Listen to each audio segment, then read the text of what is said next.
Eu vi lá no seu Instagram, na hora que eu estava pesquisando para cá, que diferente do sono de nós adultos, o padrão dos bebês é diferente, né? Tem dois estados que são mais curtos. Explica um pouco pra gente como funciona. Os ciclos de sono, tanto dos bebês quanto dos adultos, funciona entre sono leve, que é assim, imagina que a gente está deitado no sofá e a gente está assistindo um filme. Daí a gente dá aquela pescadinha e aí estoura um negócio no filme e a gente acorda.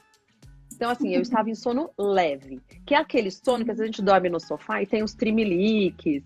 Então, assim, às vezes o olho Parece que vai cair, mexe, né? parece que vai cair. Algumas vezes a gente fica com aquela sensação de tô dormindo ou tô acordada? Não sei se eu já dormi. Nossa, ainda não dormi? É porque a gente ficou em sono leve. A gente, adulto, a gente fica muito mais tempo no ciclo de sono. O que seria um ciclo de sono? Começo em sono leve, vou aprofundando o meu sono, chego no pico de sono profundo e vou voltando para o sono leve. A gente adulto faz esse ciclo em torno de 3 horas. E o bebê, 40 minutos. Então, por isso que é tão comum o bebê telecena, que a gente brinca, que é o bebê que desperta de hora em hora. Por que é tão comum? Isso é muito assim, das mães falarem, as sonecas do dia não passam de 40 minutos. 40 minutos é um ciclo de sono. Qual que é a questão desse bebê? Emendar 2 ciclos de sono, porque daí seria 1h30. 2h10, mais ou menos, seriam 3 ciclos de sono. Mas, por exemplo, um bebê que tá mamando e dormiu, mamando, ele já entrou no ciclo de sono? Isso ainda já está dentro desse padrão? Ele já está em sono leve. Por isso que... já está em sono leve. Por isso que é super importante a gente pensar que do jeito que o bebê adormece, é a maneira que o bebê vai procurar que aconteça, ele vai buscar para poder entrar em sono leve, pesado de novo. Então, por exemplo, imagina o bebê que dorme sugando. Então, ele suga, dorme. Quando der 40 minutos, que ele vai entrar em sono leve de novo, o que ele vai procurar? O seio. Ou a mamadeira, ou a chupeta. Então, ele vai procurar a mesma coisa. Por isso que a gente precisa tomar muito cuidado com o adormecer do bebê. Então, o bebê só dorme chacoalhando. Então, você fica lá, né? Então, tem um bebezinho aqui. Meu bebê só dorme no colo. E aí, o que a gente faz? Não tem problema, até dependendo muito da idade do bebê, até porque eu sou coleira, sou super a favor de colo, de sling, acho que o bebê tem que estar sempre muito próximo, né, da mãe, eu acho que isso traz conforto, né, alguém perguntou sobre cólica agora há pouco. Existem estudos que falam, em algumas civilizações, vamos pensar assim, havaianos. Então, lá no Havaí é muito comum amarrar bebê no sling, tanto que sling tem ancestralidade havaiana. Então, se usa muitos bebês amarrados no sling. Na África, por exemplo, é muito comum se carregar o bebê o dia todo, o tempo inteiro, grudado no corpo. Essas pessoas, né, essas etnias, relatam menos cólica. Então, Nossa.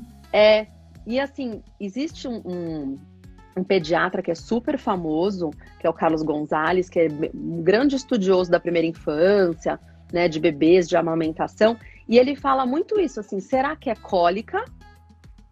Ou será que o bebê chora porque quer manifestar alguma coisa? Será que ele quer só um colo? Então, existe muito essa teoria de que quando a mãe dá muito colo, muita presença, deixa o bebê muito próximo, a chance dela achar que esse bebê tem cólica é muito menor. Então, a importância do colo. Então, não que a gente fala, não, o bebê não pode dormir no colo. Ele pode.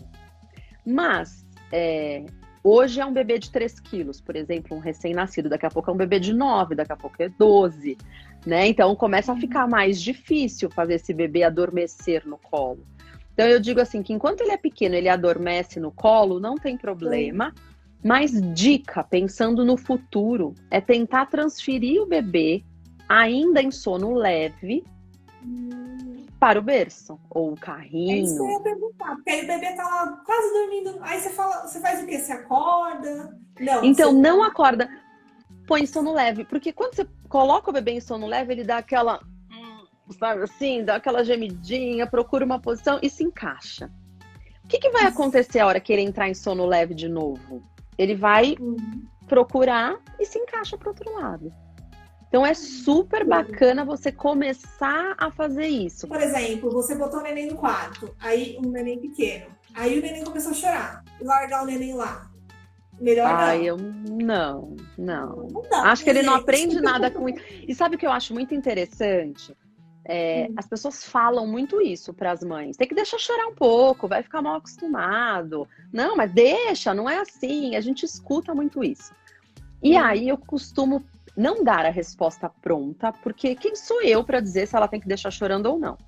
Mas geralmente a minha pergunta é: como você se sente quando você deixa o seu bebê chorando? Ai, Cíntia, eu me sinto angustiada, me dá um aperto no coração, ele é tão pequeno, eu sinto que eu tô fazendo alguma coisa errada.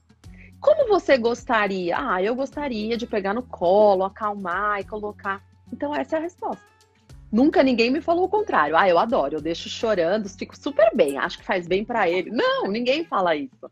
Então, o instinto materno é de acolher. O instinto materno é de acalmar o bebê antes de deixar em algum lugar, né? Seja o berço, o carrinho. Então, eu acho que a gente tem que ir muito alinhada com o que a gente sente, né?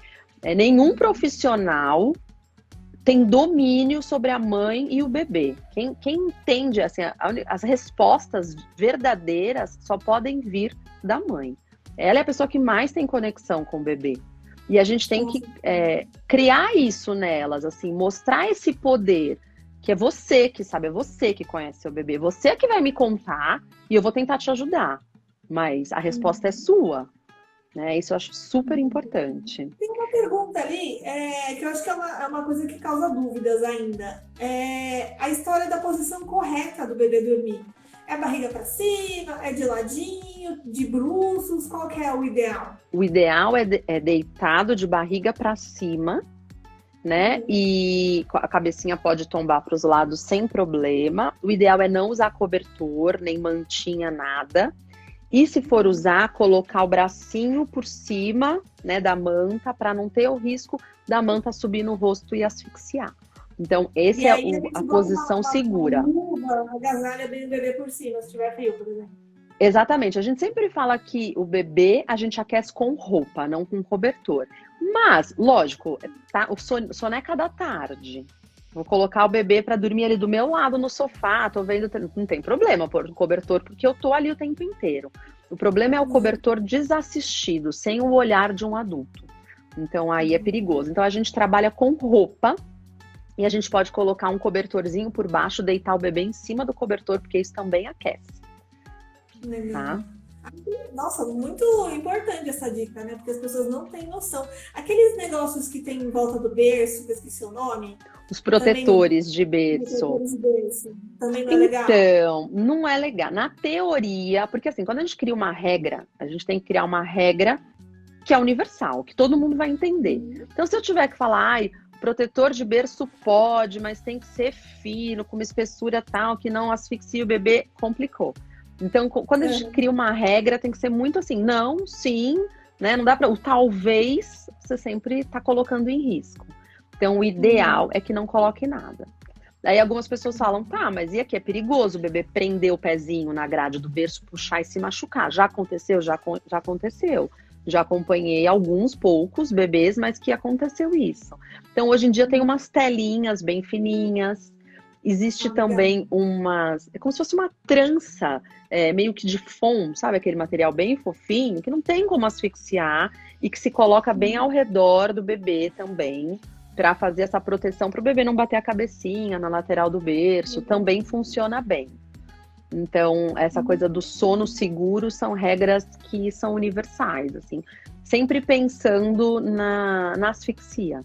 Legal, muito interessante para os pais aí. Muitíssimo obrigada pela sua participação. Eu que agradeço. Obrigada mesmo. Muito legal.